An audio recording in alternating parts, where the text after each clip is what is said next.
to see you all here. After 3 years, after the COVID period, now we meet in person again.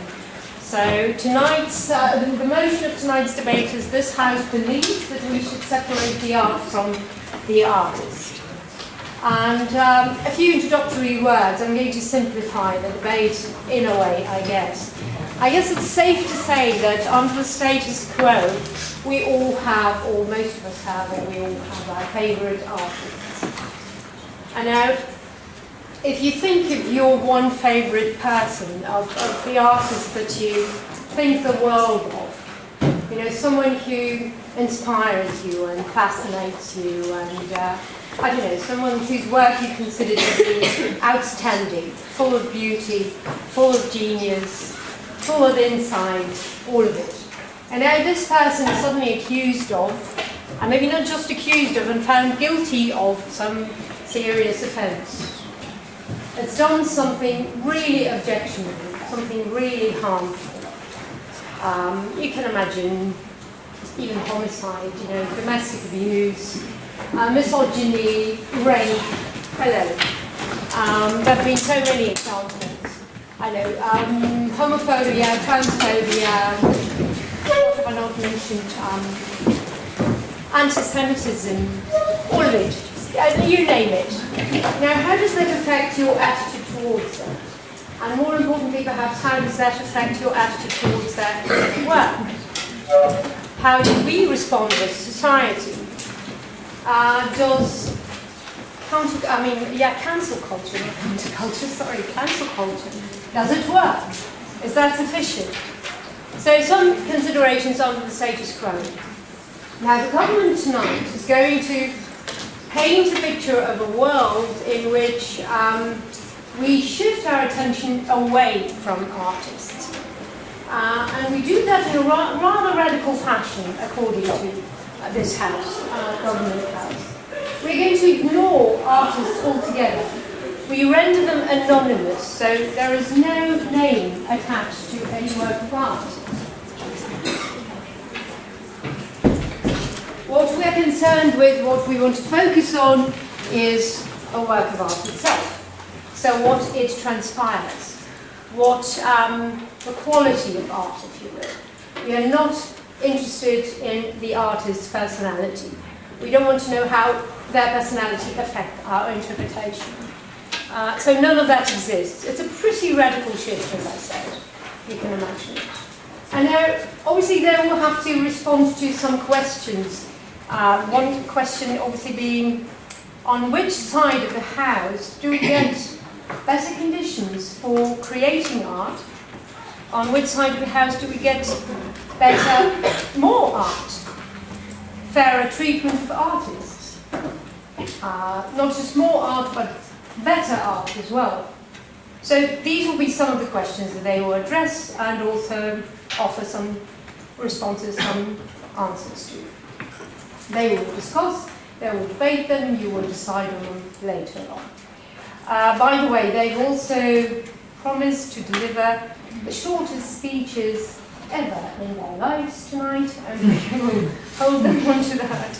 No, well, the slowest. Not the sorry? shortest. No, the slowest, yes, the slowest, sorry. At the slowest pace. Not the shortest, the longest. 7 minutes, even longer than that, but the shortest. The slowest. Sorry about that. Anyway, what else? Yes, I need to introduce them, of course. The 6 people that graciously consented to come here to respond to our, our offer or our request. On the side of government, Anna, she will be the first speaker. Can you show yourself? So that Anna, she's a new debater, not a new debater, but first year student, so new on the team. Yes, Anna. Assumed the role of Prime Minister. So she is a student she's from the Faculty of Law. Yeah, thank you. The second speaker on the government side is Mika.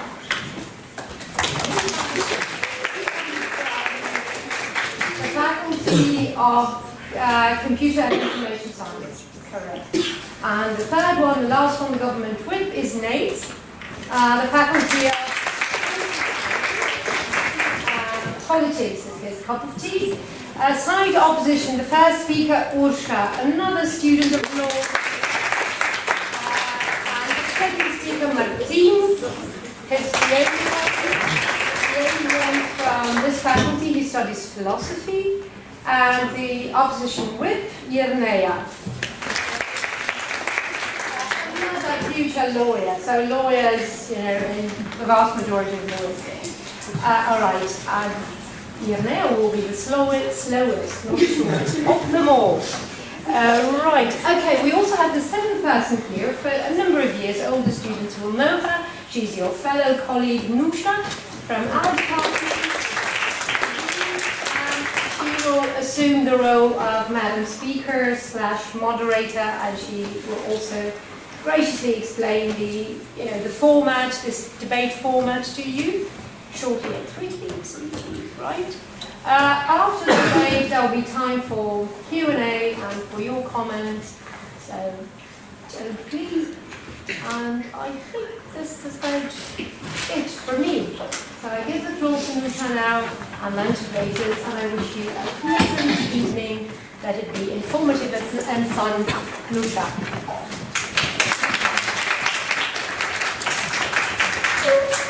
Alrighty, well, hello everyone from my side. I'm Nusha. I structured my introduction in 4 points so that you get used to a bit of more debatey structure. My 4 points are called What is debate? Why is debate good? University of Ljubljana Debate Society. And number 4, format. Okay, so let's start with what is debate. Debate and discussion are sometimes seen as synonymous. This is somehow true, but more not than yes. So a debate is an equitably divisible conversational structure wherein every speaker has certain roles they need to fulfill. Speakers do not choose their own sides. Speakers do not necessarily represent their own beliefs, which is why we also kindly invite you in the discussion afterwards to maybe discuss their ideas, so to attack their arguments, not necessarily them as humans. I'm saying necessarily because if somebody doesn't like anyone, we can also talk about that. This is also why debate is good. Debate forces you to think about things that maybe you haven't considered before. If we randomly assign you a side that you need to defend, more often than not, we find that debaters have an easier job defending the side that they don't agree with. And this, in a way, makes sense. Why? If you have to defend something, you agree with it. Why? It's just how it is. If you have to defend something you don't instinctively agree with, you actually need to understand the logic behind it, and you need to be able to explain that a bit better. They always are able to find positions that are still within their moral scopes. So we never force anyone to defend something that they wouldn't be willing to defend, most of the time. But public debates are sometimes slightly different. There are certain videos online that prove so. But in general, in a debate, you are always able to defend both sides of the issue. Now we move on to third point, which is University of Ljubljana Debate Society. So if anything you see right now is interesting to you, if this is something you would like to practice a bit more, I can tell you from personal experience, I started debate at university level, so not before. And my grades in my essays and my speaking grades went up significantly, so this might be a draw for you guys. You are, of course, welcome to observe more public debates such as this one, but you will gain most insight into how a debate works or how debates function by joining us at our society. We meet regularly every Wednesday at 6. I am at this point too old to be there, so I'm unsure of the time exactly. but at 6 at the university headquarters at Congressen. You can also find us on Facebook. I will probably be the one answering you, because again, I'm old. Okay. Number 4, format. So basically what my job is here to explain to you. How many of you, for how many of you is this the first debate? Okay, the majority. Okay. Don't be surprised by anything you see here. You will see a lot of strange things, and you will hear a lot of strange things. Debaters, however cultured they are, sometimes like to express their agreement by banging on their tables somehow. It sounds like this. This doesn't mean that they don't want you to be able to hear what the person is saying, but they vehemently agree with what they are saying. Sometimes, during their speech, they might have a question. They will ask the question in such a way. POI? No. Because why? I can decide if I will take the question or not. So I can sit them down, or I can take the question. In my speech, which ideally should be around 7 minutes, I have to take at least one question. 2 ideally. Okay? But I don't have to take every question they ask. So I'm allowed to pick and choose whichever questions I want. I can only accept questions from the opposing team. Why? Because I already know what my teammates will say, and I don't want to hear a question which is, oh Nusha, how did you come up with such a good point? I want to hear a question that will challenge my point. Because I need to prove both to the opposing team and to all of you that I know what I'm saying and I'm willing to defend it without any time for preparation. This is why we welcome questions. At this point, we welcome questions only from debaters. If you guys have any question about anything they say or anything you might think about the topic in general, please save them for the end. We will have a short or long, depending on how many questions you end up having, discussion afterwards, where you can ask anything about the topic. Please be aware that our debaters are not experts, but they have done quite a bit of substantial research into the topic, so they might not be able to answer your question in as much detail as you would like, but they will try their best. Or if you have questions about debate in general, you will be able to ask them then. Since I don't know if it has changed from my time here, but I'm assuming not. This might be a question for your end of year exam? Sure. Yeah? Okay, so even when this time comes up, if you guys just want to be reminded of some arguments or anything like that, again, you can reach us at University of Ljubljana Debate Society Facebook. Okay? So, if there is no questions at this point, again, debaters are not necessarily representing the views they agree with. With that in mind, I invite Prime Minister Anna to take the floor.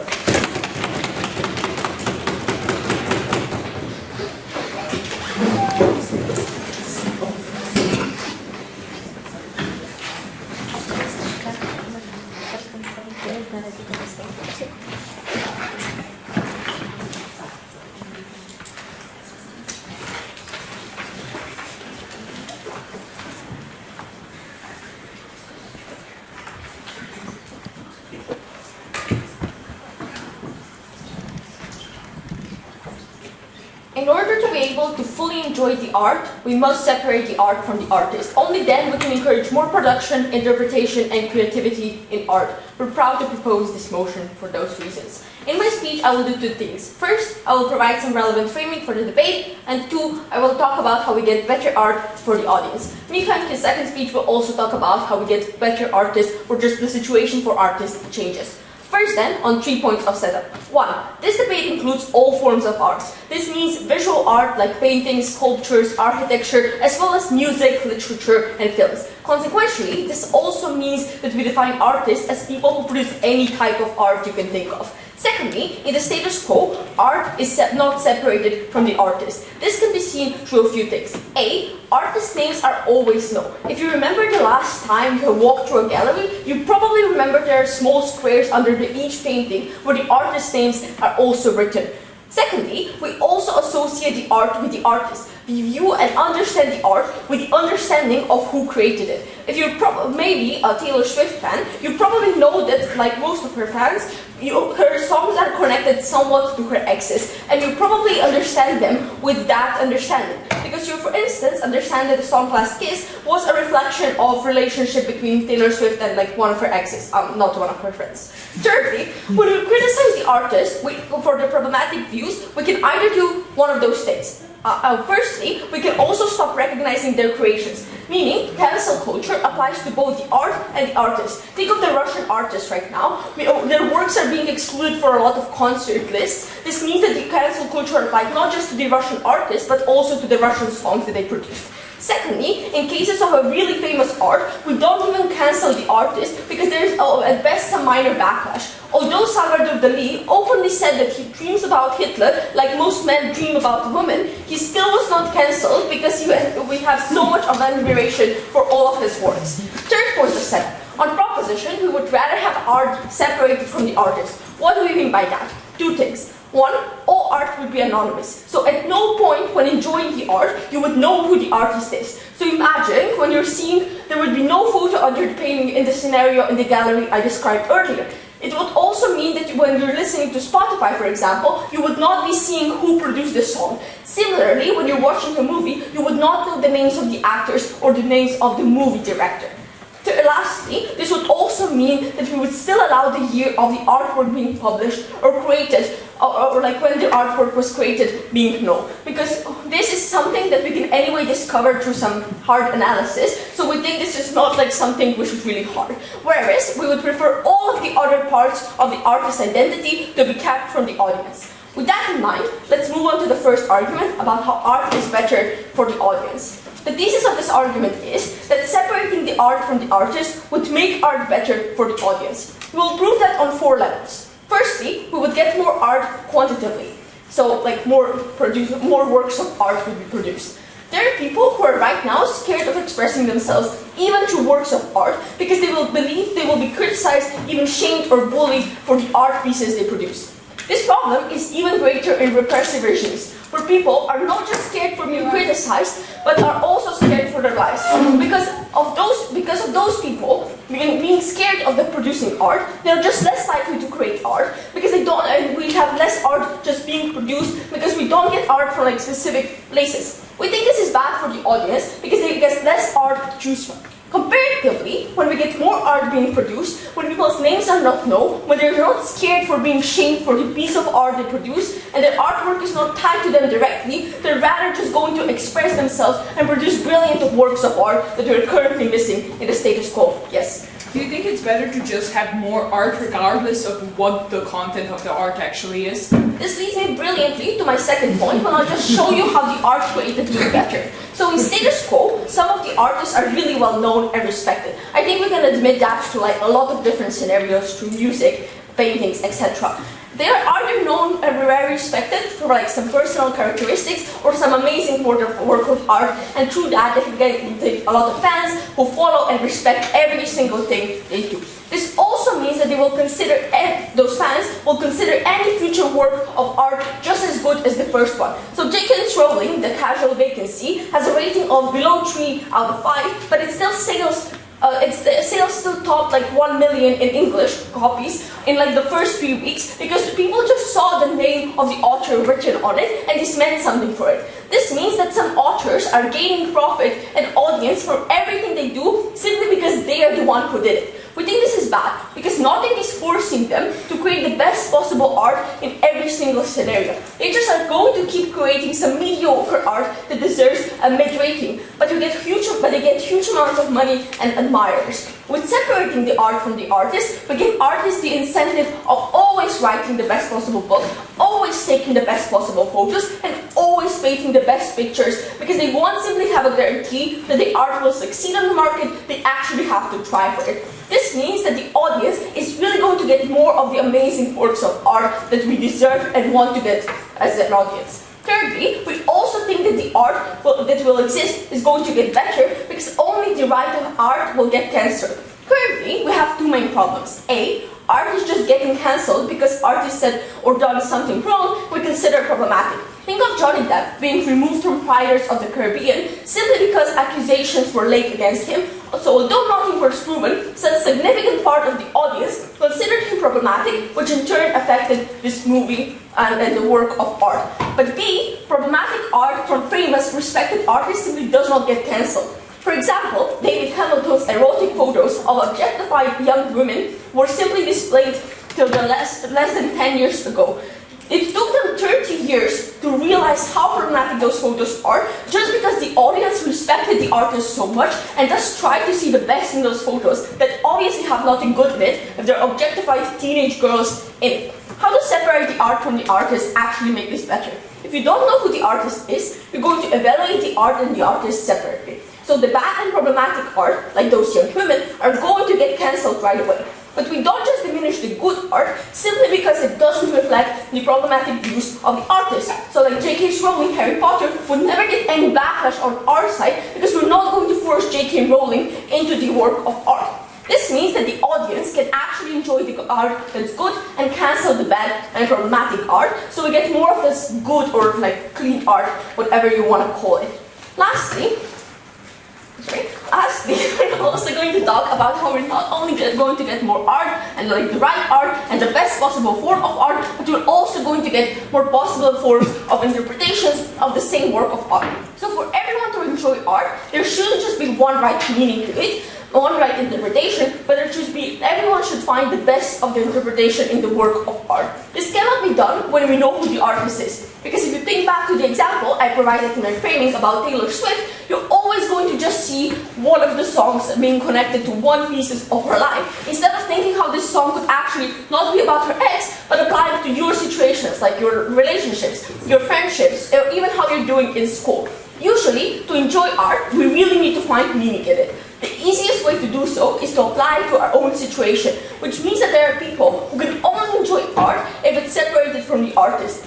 Overall, what this argument proves is that more art is going to be available for the audience, and it can be better received by the audience when you separate the art from the artist. This is really important for two reasons. A, art can help us express our feelings. Maybe when you're sad, you just go into the corner and listen to your favorite song and just cry out on it. Or when you're really, really happy and over-energetic, you just dance out to the one song that makes you smile from one ear to another. And secondly, it also is really important because when we get more art, it's really good because it reflects our society. This is the goods and bads, and on many different levels, it can help us realize a lot of different problems that we have and accept a lot of different cultures. We believe that all of this could be done when we separate the art from the artist, and this is how we're winning the debate on proposition. Thank you.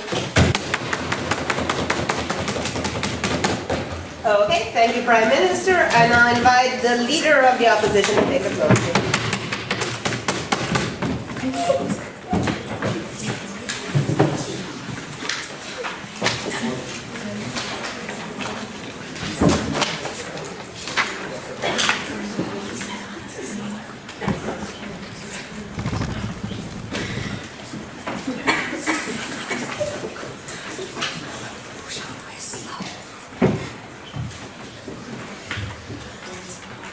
Art is not just a single picture. It's not just that picture you see hanging on the wall. It is a direct representation and reflection of the artist who made it. It's connected to them and it's a representation of them. We should not distinguish the two. Two things I will do in my speech. First off, I'll start with some points of rebuttal to negate their points, and then I'll move on to our two arguments. The first argument will be about improving criticism, and the second argument will be about improving the art itself. So firstly, a few points of negations. First off, Anna was talking about how we will get this more, how we will have more art. Yet what I want to point out is that they are prioritizing quantity over quality itself, which will tie up into my first argument. What I want to say in this point is that it's not necessarily better to have more pictures if they're not actually good and if some are actually problematic, yet they get to have the platform. Why? Because nobody will actually take any action against the artist because there's no connection between it. Second point. POI. No, thank you. Second point of negation. They were talking about how it will be better. The creation of art will be better because they will have this free space. However, what we tell you on our side is that in the status quo, you still have media backlash. And artists, even though they might be established, just as she explained in her example of J.K. Rowling, her book did not do as well. Meaning, even if you have a significant following, you still need to do well. You still need to provide a good book to actually have as many, to have many sales. And thirdly, they were talking about how you have these more interpretations, which ties up into my second argument, so I will not negate it separately. So moving on to the first Before argument. that, Yeah. at the point at which you have no name, why would you prioritize quantity if you can do something qualitative and that what your art would be remembered for? Because you want to actually prioritize who or what they are talking, what the art is actually about. We want to have quality pieces, regardless if the name is connected or not. We want something that will actually be beneficial for the society and for the audience. Okay, so with that out of the way, moving on to the first argument about improving criticism. Dear spectators, I want you to imagine a world where the art and the artist are completely separate. And then I want you to think, where it will be more likely that somebody will be confident in releasing a controversial piece of art, such as Anna, for example, mentioned the problematic pictures of undressed little girls. Where will that be more likely? When the artist won't be taking, no thank you, won't actually be held accountable, or where we can directly tie it and actually take some actions against that artist. 3 points in my speech. First, about how problematic art is less likely to occur as we hold the artist accountable. How do we do this on our side of the house, so in the status quo? 2 points. First of all, music labels, publishing companies, and galleries don't actually want to be affiliated with somebody who is problematic. Meaning that at the point when the art is, I don't know, maybe no thank you, displaying something that might be homophobic or even showing sign of racism or any other such undertones, these companies won't want to be affiliated. Why? Because their main incentive is profit. Meaning if they tie themselves to such art pieces, they inherently compromise their profit, which goes against their main incentive. Secondly, the public wants, such as media and everything like that. I'm sure all of you are aware how controversial or even activistic media and social media especially can be in this day and age. Meaning that we want to be careful about what we share. So why is this so important? Because on our side, artists need to fear these repercussions. And why is this justified? Because we want to protect the quality of art that is being publicized. We aren't okay with just anything being put on display. We don't want just any song being released to the internet. We want quality over quantity. Second point, it is easier on their side of the house to kind of hide problematic messages. To kind of illustrate, to illustrate it with a concrete point. J.K. Rowling, before anybody actually knew that she had problematic views, such as being homophobic or even other problematic views that she herself had, nobody actually questioned the validity or the views that Harry Potter portrayed. Yet only when we figured out that she herself had these views did we start to kind of take a different approach into viewing Harry Potter. And then we were able to kind of connect the dots. Meaning, what this enabled us to do is kind of take a different approach and find different points of criticism that we were previously unable to do. So the impact of this argument is that, yet while it might be liberating to shield an artist from cancel culture, it also means that you shield musician and music paintings created by problematic artists who are homophobic, sexist, or even racist. You shield them and you don't actually expose them to any sort of backlash. Second argument, moving on to improving the quality of art. 2 points in this argument. So first of all, how it's harmful to the artist, and secondly, how it's unjust. First of all, how it's harmful to the art itself, and second, harmful for the artist. First of all, how it's harmful to the art. What I want to explain is with a concrete example. You probably are at least to some familiar with the painter Claude Monet. He first started off with realistic paintings, yet then he conveyed into more impressionistic, unrealistic sort of painting. And nobody really first took or knew why he did that. Yet when we take into consideration that he started to lose his vision and kind of that displayed into his art, this showed us a new dimension into art. It allowed us to have a deeper understanding what this piece of art actually represented. Meaning that if we would not have tied it to the artists themselves, we wouldn't have been able to make this further analysis. And quickly moving on to the point about how it's harmful to the artist. To illustrate again by an example, the song Chandelier by Sia.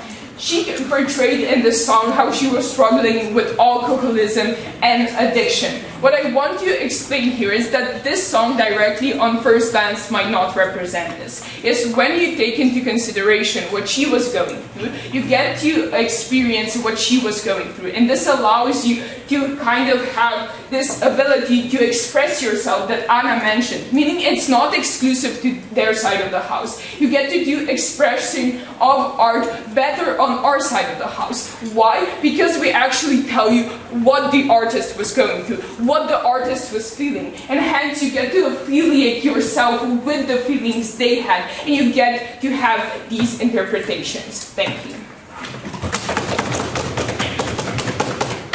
Thank you, Leader of the Opposition. Now, Deputy Prime Minister.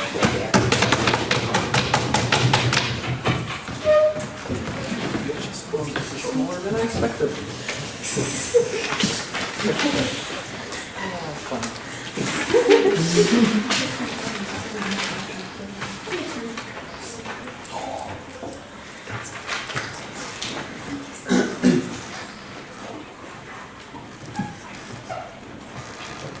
Hello from my side as well. I will do my best to keep Yusha's warning about being slow, but also not go over time. I was only informed of this maybe 5 minutes before the debate.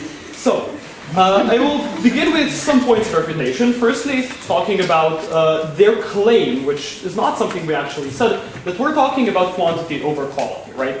Here's the thing, by anonymizing the art, by making the artist irrelevant to the art they created, by allowing people to view the art as it is, we are actually kind of taking away that incentive that famous and known artists have of just kind of making more and more and more art, right? Because mediocre by a famous artist still sells. So that incentive there, and they also talked about the money incentive, right? So these things go hand in hand.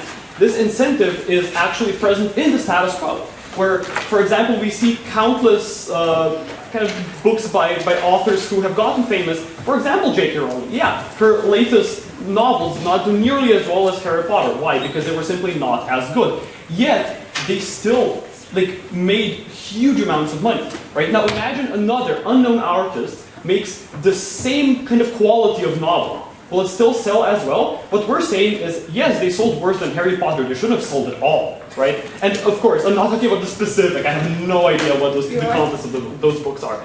Sure. But when you have like a mass amount of books that will be like the quality of the bad books, how can you guarantee that any will actually succeed? Okay, thanks. Well, for once, that is what we have like reviews and critics and things like that for, right? And if those critics, as I'll like talk about a bit further, can actually review those works based on just their content and not the author's name associated to them, those reviews will actually be better, right? Because what drives sales of novels a lot of the time? Well, it's, for example, the New York Times bestseller list and like other like newspapers and critics. Well, those are biased by big important names, so in those cases, right, that problem would in fact like get a lot better on our side, right? Moving on, they talked a lot about how the artist's interpretation of the work is critical. And what we're trying to tell you is that this simply isn't the most important part of art. And in fact, a lot of the time, it actively hinders better, more interesting, more nuanced interpretations of this art, right? Because if we know something about the artist, it's like, first of all, there are two situations here, right? It might be an explicit interpretation from the artist who's telling us something, in which case we will just like blindly believe it, not really think about all the other things this art could represent, right? The value of the art should be in the person who's like looking at it. You can get a lot more value from a piece of art by thinking about it yourself. No, thank you. Not just reading the like title card underneath it or the Wikipedia page about the author, right? Secondly, there are cases where this interpretation is just kind of inferred from the author's life. The author might be dead or maybe just like isn't giving us an interpretation, but both critics and just like regular like art enjoyers will kind of take clues from the artist's life and just assume that's what was happening, even if the artist's vision was something else. And once again, this hinders different, possibly better and a lot more like interesting points of view about art that we simply will not have if the meaning of the art is kind of given down to us through the kind of context of having the artist's name there, right? The second, or I guess third point on their side that I will address is about criticism, right? Allow me to kind of indulge in a horrible debate trope of just like taking a quote out of context and misattributing it, but saying it as if it's like given by God. If you give me 6 lines written by the hand of the most honest of men, I will find something in them which will hang them, right? You've heard this quote. So why am I bringing this quote completely out of context here? Well, if you have an artist who like puts out some work and then later this artist turns out to be a bigot or like something like a murderer or something, right? What happens then is people start digging up things in their works that maybe weren't even like parts of their bigotry or parts of their murderousness or whatever, right? The example they gave us with J.K. Rowling, we don't see that as a good thing, right? We did a little Google search, right? There's 1.25 million results for problematic things in Harry Potter, but only 60,000 of those were written before the whole J.K. Rowling saga, right? People started digging into and reading between the lines and finding things that simply were not there just because they think whatever, that J.K. Rowling is a bad person, right? What we say, kind of like bluntly, is that if the things in there are so small that you can only see them, only find them, if you, like, with the preconception that the artist is a bad person, then were those things really there? Were they that bad? Well, a lot of the time that is not the case, and art gets harmed because of it. The shops start taking books off their shelves because the artist did something bad and someone found something bad in that work, even though anyone else reading that without the context of the person would have never thought to say the things that critics are now saying about that work, right? Now, let me move on to our second argument before I run out of time here, right? As our first argument talked a lot about the art itself and how our world would be better for the creation of art and for like the types of artworks that would come into existence. Our second argument talks about the artist and how the world would be better for the artist, easier for artists to do their work. In 3 points, in hopefully 2 minutes, the status quo has a very high barrier to entry for new and less known artists. It currently decreases the reach of disadvantaged artists, and finally it protects famous artists for consequences for their actions because of their fame. Firstly, well-known artists these days can get the top spots in galleries, their books get made into movies all the time, even if they aren't the best of the best, right? This is something I've talked a lot about through my refutation, so I won't talk too much about it. But as a parallel, right, what we've seen, for example, in peer review in various scientific fields, is they're now hiding the names of the authors of papers, because we have found that there is a huge bias of reviewers if they see a piece of, like, some scientific article by someone who's done a lot of good work in the past, right? So they're started anonymizing this in order to combat that bias. We would want to do the same in art, so only the truly good art gets adopted to movies and whatever, right? Secondly, fighting entrenched biases. I hope you all are aware of the problems we have in art and many other fields, which are like quite subjective and hence are very easy to bring our either intentional or subconscious or just societal biases into. And by eliminating the artist's name and identity from their works, both critics and viewers and people who are deciding at the end of the day whether to put something in a museum, adapt a book or whatever, right? They will be able to decide more fairly without those biases, right? Similarly to, I'll just mention this, how many companies are now doing hiring anonymously, right? And this has also been a great success. Let's do the same in art. And finally, in the last 20 seconds, taking away artists' platform for doing problematic things. Anna already talked about problematic pieces of art who are then being shielded by the artist being famous. But also artists' actions. We can take the example of Kanye West spewing Nazi and like anti-Semitic things online, but because he's a famous rapper and people like him, they immediately ran to his defense. J.K. Rowling was immediately defended by hordes and hordes of like teenagers who were fans of Harry Potter for like truly horrible things she said, just because she wrote a book they like. Right? How does that world look? This is not a world we want to live in. Thank you. Thank you, Deputy Prime Minister. Now, Deputy Leader of Opposition.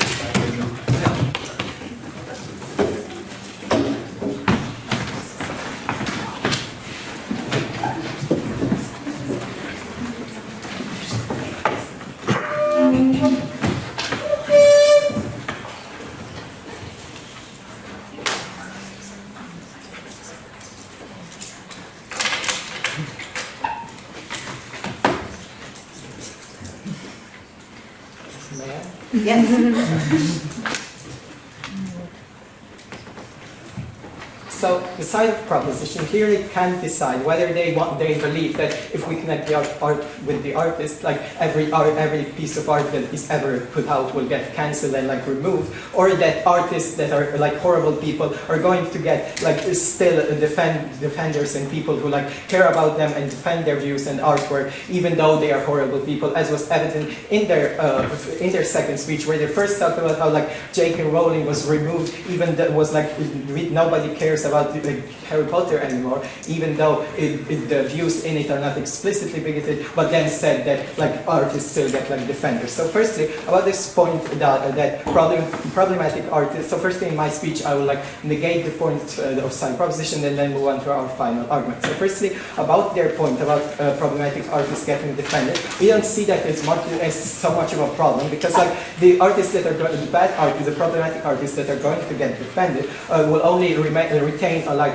cult following that is going to defend them regardless of what they say. For example, J.K. Rowling these days is earnestly defended, like her as a person is earnestly defended only by her weird gender critical fans that even their families are like leaving and abandoning. And then so we didn't see this as much of a problem, because like these cult followings aren't like much of a big part of like society. No, thank you. Then secondly, how like the quality over quantity, the quantity over quality, that like as our first speaker already pointed out, how like in their first speech they were talking about how more art is going to get produced, and that yet they still claim that they don't care about like quantity over quality. And we've already and will still explain how like they don't improve the quality of art, but they also don't actually like increase the quantity of art, because firstly, They're talking about how people are scared to put out their art, but we don't believe that is actually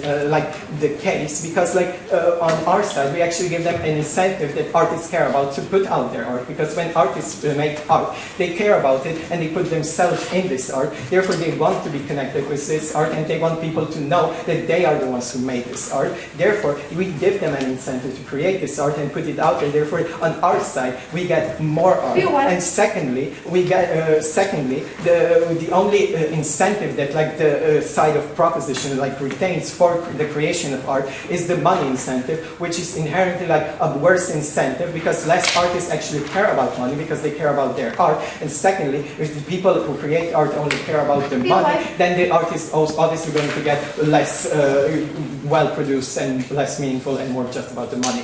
Before I move on, yes? The only thing you're doing is discouraging minority and artists from repressive regimes. They also care about the expression, you're not allowing them to do so. So, about the minority artists, we will talk about this in our final argument, which is only about minority and marginalized artists. And secondly, about the oppressive regimes, we believe that this is a completely like irrelevant point, because oppressive regimes are going to like oppress art that is challenging their rule, regardless of whether the art is like anonymous or not. Furthermore, we believe that on our side, it is more likely that this art is actually going to make an impact on these oppressive regimes, because the artists are going to be connected with it. And the artists are more likely to create a movement because people connect with the artists and like their work, not just their work, but also like the artists themselves. And furthermore, if they get like killed by the regime or something, it creates an opportunity for this artist to become a like martyr, which even furthermore like creates an incentive to create a movement against this artist, so against this regime. Now they will also like talking about making fair decisions and how only the right art gets cancelled, which we also believe is false, because on our side it is much easier to recognize like the subtle messages, which they were talking about how like J.K. Rowling's art is overly critically analyzed and people are finding things in it that aren't there. But we believe that is like a false like way to frame this, because in her work there are like these subtle messages and subtle ideas which only can be recognized by people who already believe these ideas, or people who have like already researched these ideas. For example, like the only people who understood that the goblins in Harry Potter are anti-Semitic trope are the people who research anti-Semitic like tropes on the internet and fight against them, or anti-Semites. So we believe that this is actually how we can detect like the problematic views in the art, represented in the art, much more easily if we connect the art with the artist, because we know their views. Therefore, we can much more easily like search out these subtle messages, because like the subtle messages are subtle because people don't see them at first. It is not like the people reading something into it that isn't there after the artist is already like out as an anti-Semite or something. Now, then, lastly, we believe that, and secondly, about this point that like a problematic art gets cancelled, we believe that all art that is created by like problematic people with horrible views is inherently problematic and should be removed, because not only because of these subtle messages that could or could not be there, we also believe that even if like J.K. Rowling wrote like Snow White or something, like something completely unproblematic, it will still be bad, because like we fund these people who have horrible views, which we inherently believe is not something that should be done or should be supported. Now finally, let us move on to our final argument about marginalized artists. So firstly, we'll talk about how more marginalized stories of these, like life stories of these marginalized artists get out there and they have a better reach. And secondly, how like the power dynamics in the artwork are challenged on our side, not on their side, and then the art world can change on our side. Now firstly, if the art is connected to the artist, there are also the stories behind this art, like the life stories of these marginalized people, are connected to it. So when people come into contact with like this art, they they also come in contact with the people behind it and their life story. Therefore, they get more in contact with more marginalized people. And in the government side, this cannot happen because the stories and the art are like separated. Therefore, the voices of these marginalized people are ignored, and their voices are not only ignored but taken away because we don't know who they are, we don't know where they came from. Therefore, the art, the interpretation that is like given to this art is inherently like an interpretation that serves the people who have the power in the art world, and marginalized people are just like passive bystanders that have no agency in their art at all. And in our world, this doesn't happen because we can just interpret away like things that we don't like. Now, secondly, this leads to like firstly, more people coming in contact with these stories, and secondly, more marginalized artists as a whole, because they feel like they have the agency, they don't feel like their voices is taken away. Therefore, they are more likely to produce this art, and therefore, again, more people come in contact with it. Now, secondly, the power dynamics. So, if we connect the art with the artist and we know where it came from, there's only one way to suppress this marginalized art, because we can't just ignore the marginalization in the art. Therefore, the only way to suppress it is by harsh repression and active repression, because we can't just interpret things away. Now, this harsh repression can only lead to two things. Firstly, it doesn't happen because it is a bad look, and the art world is like dependent on the goodwill of the public. And secondly, people could fight back, because marginalized people are already used to fighting for their rights, and people who are into like art are probably going to be like more liberal anyway. Therefore, they are going to be at least interested in the stories of these people. Now, therefore, and why does art need this public support? Because like galleries and stuff still need like people to go there to make money, and art still needs like government funding, and it is easier to be justified if the art remains in the good graces of the public. Now this is how like the power dynamics are then changed, because the art world is forced to take a stance on this issue, on the marginalized people, and therefore this leads to change, unlike on the side of government where it is just ignored. Thank you. Of opposition, now I invite government whip to conclude the case, defense and narrative.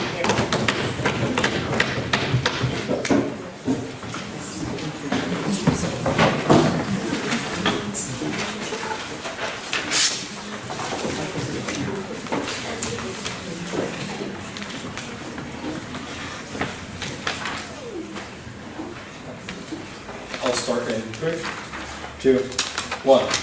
Just because minorities are used to fighting back doesn't mean they should continue to fight back.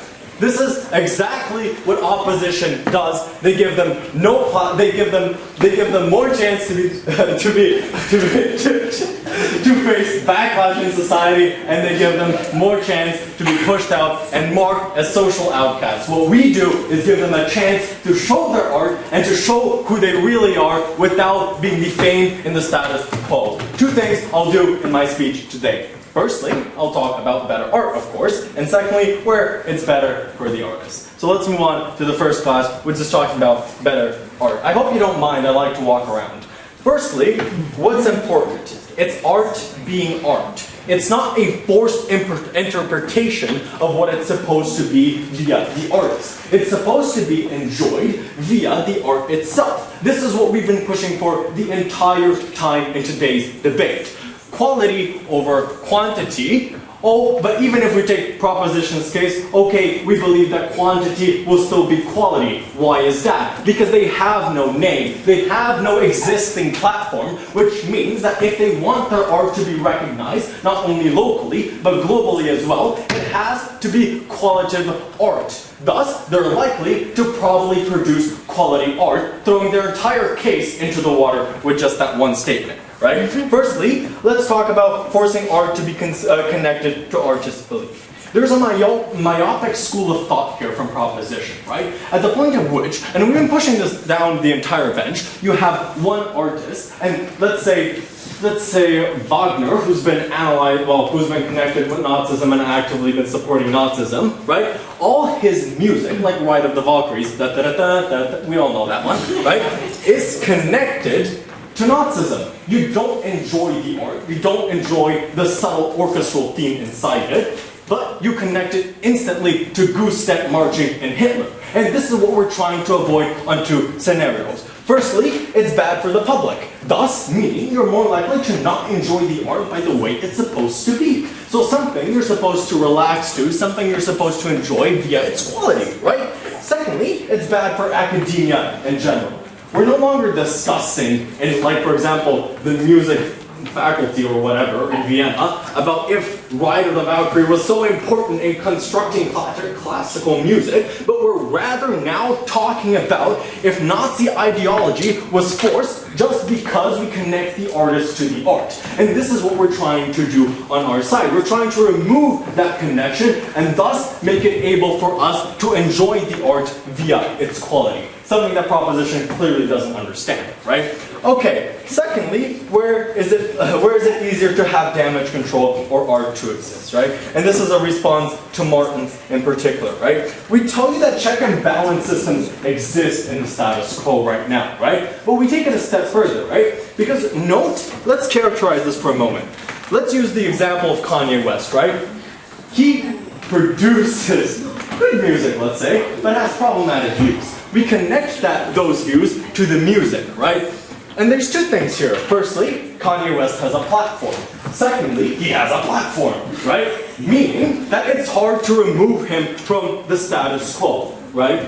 Meaning that he has a cult of personality, a fundamental platform. No matter how bad his views are, he is unable to be removed due to that cult of personality. And let's bite the bullet here and say, oh well, but he's gonna face some, no thank you. He's gonna face some social backlash. Sure, but he will still have those 17,000 teenagers gushing over him and saying, oh, but it's Kanye West, right? I don't care if it's Kanye West, that music should be cancelled, right? And what we do on our side of the house is cancel that particular art because it's problematic, right? We stop it from happening.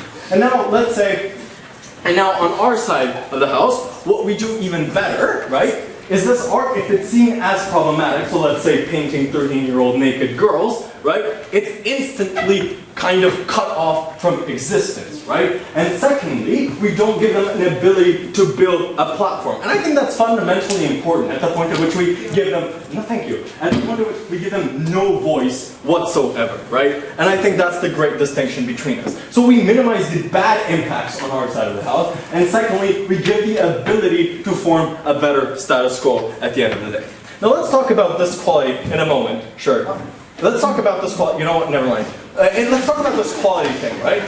So let's say that even if it is quantity, I think it's still going to be quality, right? And this is what I've explained throughout my speech, right? At the point of which you are unknown and you have no platform, you have to get your art out, right? So this is why we inherently believe at the end of the day, this quality will still be predominant over quantity, right? Okay, now let's move on to the second clash, better for the artist. Sure, go ahead. But please acknowledge that some layers of interpretations are unable to actually come through in your side of the house because they can only be achieved through connecting the art and artist, as I explained in my speech. I think you mixed up the sides right now.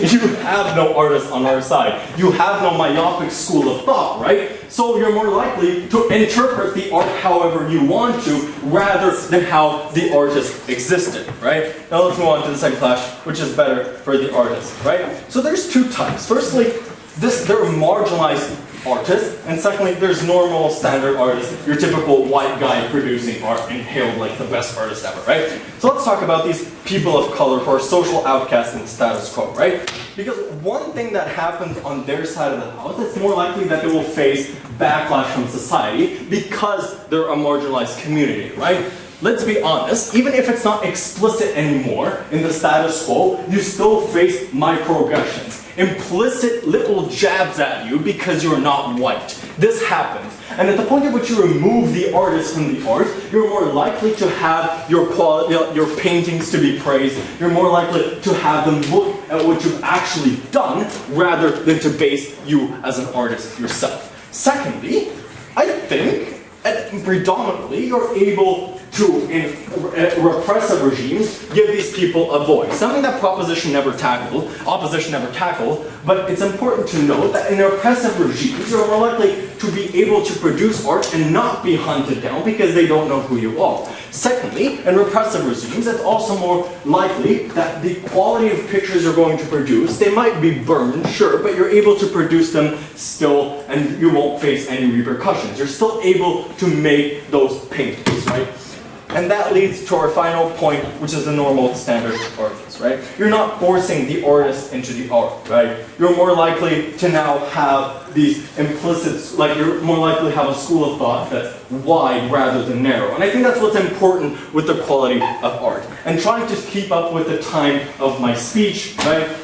At the end of the day, when you weigh the negative connotations from opposition, you're more likely to go with quality.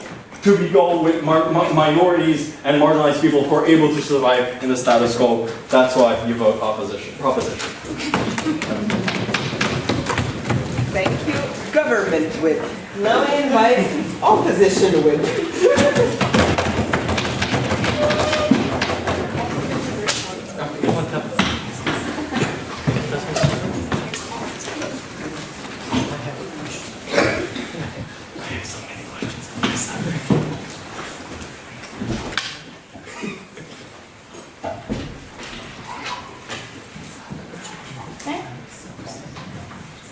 In order to be able to fully enjoy art, we must enjoy the artist as well. Two things I'll do in my speech. First of all, I'll talk about where art is better and why that's on our side. And second of all, where artists are better off overall. First of all, let's talk about where art overall is better. Firstly, let's talk about what is the purpose of art and why it is more fulfilled on our side of the house. Three purposes of art. First of all, it is for artists to express themselves. Obviously, that purpose is completely lost on their side insofar as the artist doesn't exist, right? Second purpose of art is for us to identify with it, right? It's either to identify with the art piece, with a certain poem we read, with a certain painting we see, or to identify ourselves with the artist and their life story, right? That is severely hindered insofar as we don't even know the artist, but more importantly, we don't know their interpretation, so our relation to the art can never be as full as sort of fully realized as it could be in a case where we actually knew the artist, because we never know if we are relating to the right thing, because there's a lot of interpretations sort of going around and we don't know which one is the artist's one, and thereby it's harder for us to actually identify with the art itself, right? And third of all, the third purpose of art is political. It's sort of the political function, the function of progress, the function of sparkling up discussion. Note how it is also hindered on their side of the house, right? Insofar as it's harder for us to criticize art because we don't have an artist to hold accountable. Insofar as it's harder to actually have structural criticisms and discussions about how problematic the artist is and how problematic certain views are, right? Note that we already told you how certain problematic aspects can only be found when we know the artist. They cannot go around and tell you that's nitpicking. That simply means that sometimes we, as the sort of privileged majority, do not recognize why a certain thing is offensive. I'm pretty sure that the Jewish people saw why Harry Potter's interpretation of godliness was offensive, but the only way this was made mainstream, the only way we acknowledged it, was when we realized that J.K. Rowling herself is problematic, right? And the minorities and their voices can only be heard insofar as we have that artist and we know that the artist is problematic. Under this point, when I tell you about repressive regimes and how it's better for the artists there, right? We tell you that two things, right? Just because you are an artist in an oppressive regime does not mean that you're not going to publish that art, right? We believe that those people who create anti-oppressive regimes art in oppressive regimes are people who are driven by activism, by political activism, and they will still create art nonetheless, right? If they end up being killed for it, they'll become martyrs and they'll lead, and their image will lead the revolution further, which is fine by us. Or they'll create a cult of personality. They create a cult of personality around them and their incredible art, which is also ultimately better for that society, right? So that purpose of art is also more fulfilled on our side of the house. Overall, art is better. Second of all, under this point of why art is better on our side of the house. Why is the artist crucial for the art? Note how we already talked about the artist's interpretation a bit, right? Besides what I already told you, we believe that our side of the house is the one that actually has more interpretation, because we are the ones who stand for the status quo. We know who the artist is. That does not stop us from having multiple interpretation. Remember every class of comparative literature you've taken, or every class of Slovene you've taken in your life in high school. You always got multiple interpretation for every word. In art history, you had multiple interpretation for every single word that existed, right? Which means in the status quo, we have more interpretation, right? They are very pluralistic. The only interpretation that disappears in this debate is on their side of the house, because they do not have the interpretation that the artist intended. So overall, we have less representation and worse art, right? Good. Second of all, I already talked about personal connection to the art and why that is so extremely important.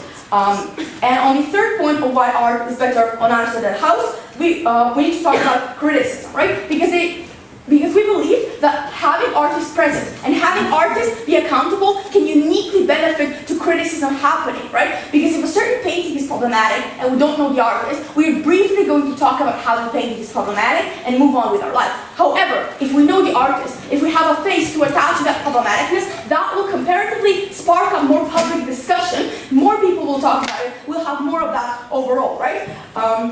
Good. So this is very briefly why art is better on our side. Before we move on to the second point, Anna. Bad art still get cancelled on our side and we still talk about it. The thing you do is you give artists a platform, doesn't matter if it's good or bad, and you give them this ability to be talked about, which is bad because they're bad people.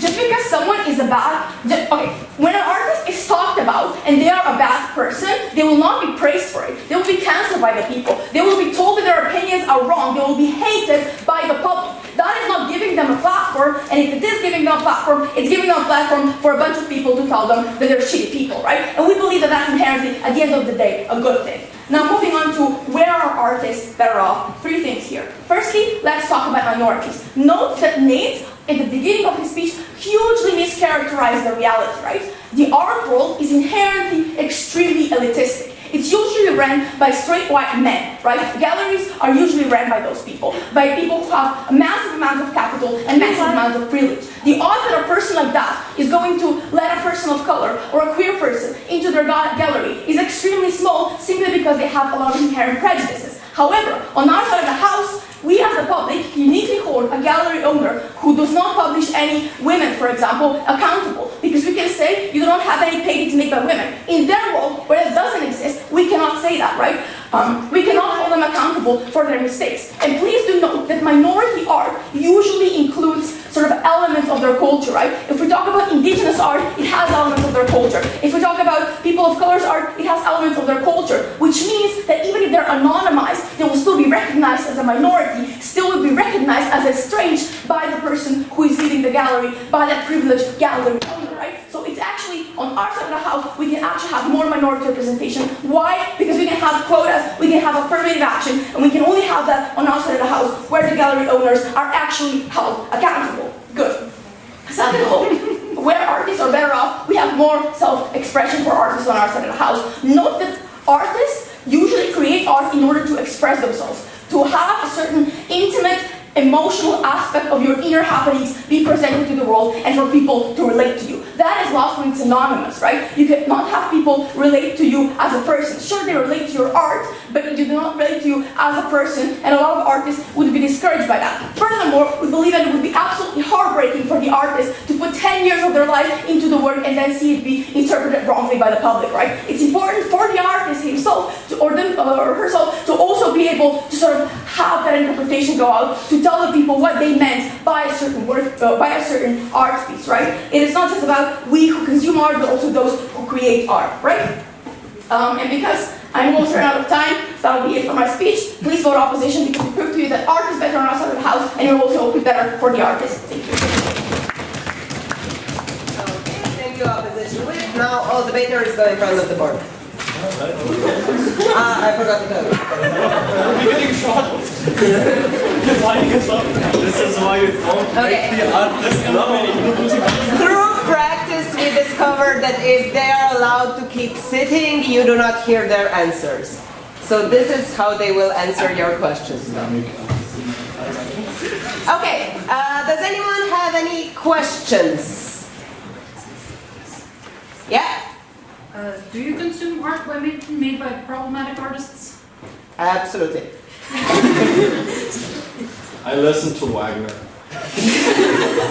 If it's like good enough, I guess.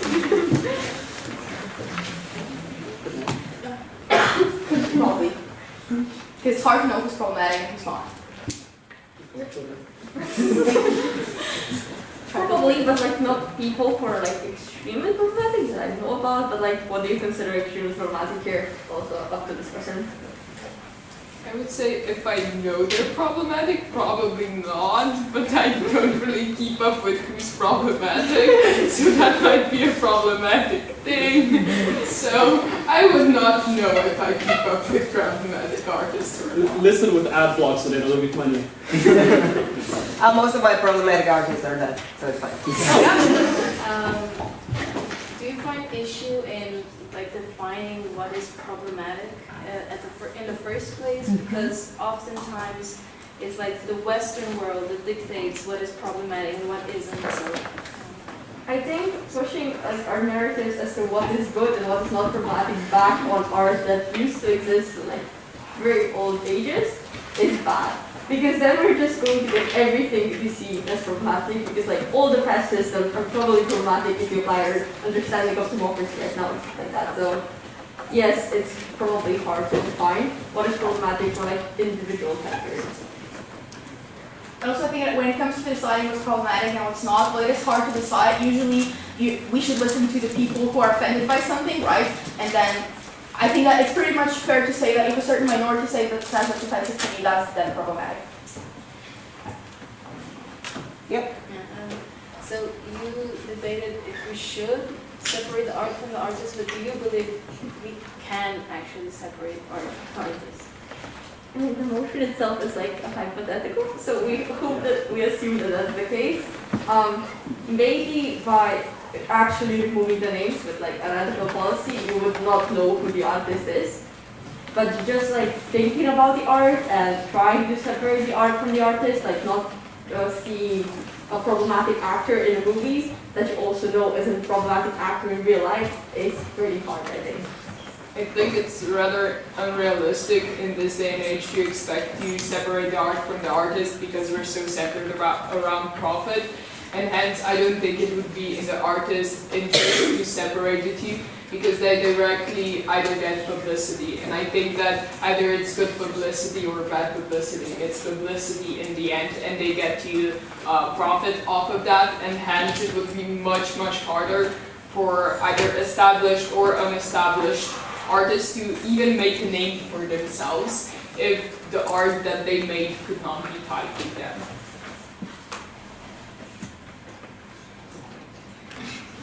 I would just add, like, we're all egotistical, so I'm pretty sure if Kanye West was forced to make anonymous music, he would still try to make himself known as the author of the music. Like, I think it's, I agree with Usha, it's more than just, like, it's financial, but I think it's also a bit more than that. It's how we're built. Yeah, like some things you can't really separate, right? Like you'll recognize an actor, right? It's really hard. Like a live performer, right?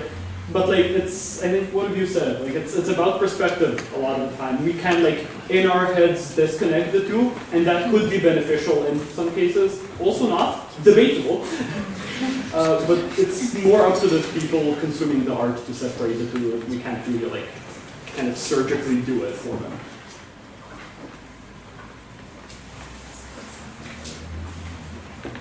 More questions.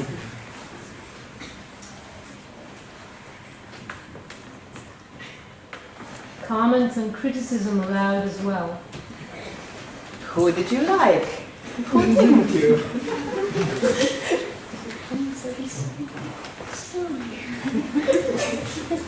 In the idea of separating the art from the artist and cutting off their work before it reaches the public, what prevents an artist from resubmitting a version of that work over and over again until somehow it does make its way to the public?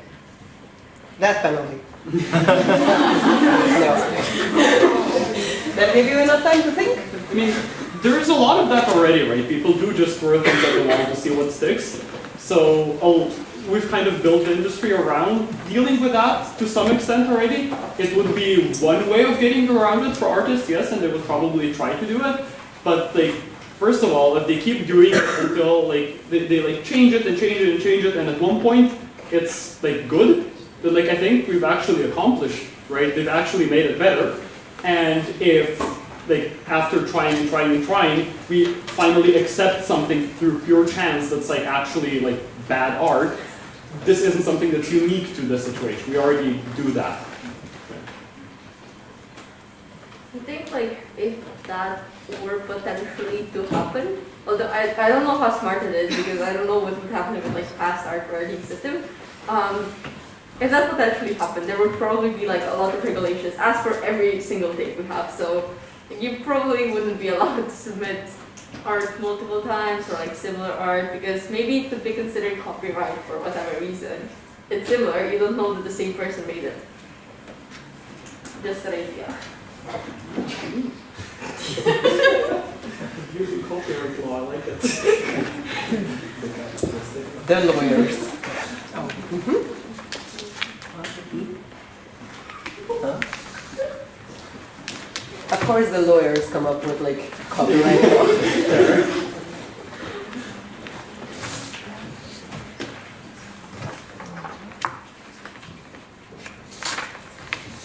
Okay, maybe this is a sign that this is it. Yeah? Okay. Any more questions? I don't want to silence anyone. If not, I would like to... avoidant eyes than not. You know, I mean, sometimes, you know, it's good to have some time to ponder on stuff that has been just, that has just surfaced. You will sleep on it, you will think about it, and we'll have plenty of opportunities to discuss it. You can discuss it with your mum and dad or with your friends first, but in class, definitely it will happen. It will go on. And also, I have to apologize for forgetting to also introduce Franzi, our media man, you know, without him, yeah.